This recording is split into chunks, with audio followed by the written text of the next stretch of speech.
Welcome back, Dram Fam, to review number 2 on the Whisky Bible. So, what do I think of the Fettercairn 12? Let me explain.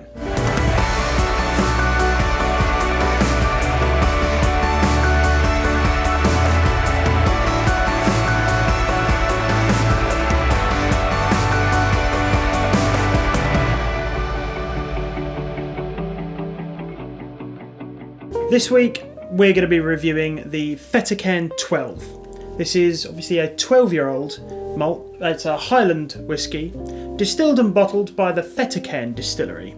Now, this is bottled at 40%. A lot of progressive distilleries now are bottling at 43 and 46 and above.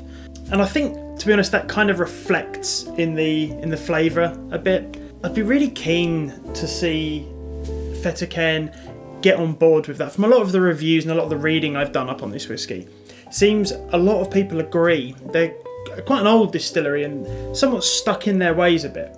Now, this whisky is chill filtered and it does contain artificial colouring, caramel. It was aged and matured in ex-Bourbon barrel, so American white oak, and you can pick up a bottle of this on Master of Malt for £37.94 for a 70 centilitre bottle. Speaking of the bottle, I absolutely love this bottle.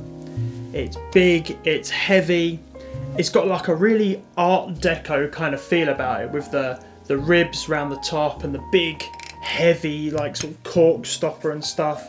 I love the label as well. This kind of white mottled paper with the copper lettering and the bright blue kind of adds to that Art Deco feel. Obviously, pride of place right on the front of the bottle. You've got their kind of metal copper stamped unicorn emblem with the year 1824, which is the year the distillery was opened. Really good bottle that looks great on the shelf. So let's taste it, shall we?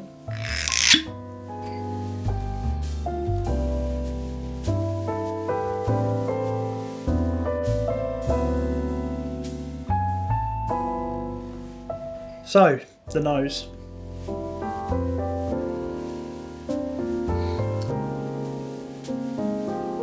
Right off the bat, big orange tropical fruit. So similar to, you know, those big fruit jugs that you can get, big jugs of tropical fruit juice. The sweetness starts to come out, getting sort of almost a chocolatiness. With a little bit of menthol, almost like sort of citrusy menthol. Somewhat akin to mint chocolate. Moving on, that initial sweetness kind of darkens a bit. It starts to turn into maybe toffee, fudge, maybe hints of molasses. So yeah, it starts quite bright, big fruit, tropical fruit flavours, and over time it kind of mellows out, goes through kind of a chocolatey thing, and then we get into like much darker, toasted, sugary notes. Very nice. Let's taste. It just doesn't hit. You get buttercream notes, a little bit more of that tropical, but it's kind of turned into more of like a tropical sorbet as opposed to like a bright tropical flavour. Doesn't feel very heavy. Feels a touch watery. Definitely like a mango sorbet, buttercream, mango ice cream maybe.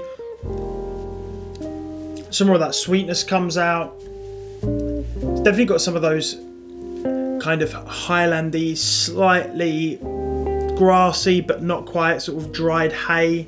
As the flavour evolves, some of the spiciness seems to come through, but doesn't stick around for very long. Texture-wise, it's conflictingly light and full, but the flavour-wise, it's quite light. When it immediately hits your tongue, it feels like it's going to be quite a heavy, thick dram, but as soon as it's gone, it leaves nothing behind. It's not a thin, light textured whiskey. It just doesn't have a lingering texture. It's there and then it's gone. Finish wise, it is quite short.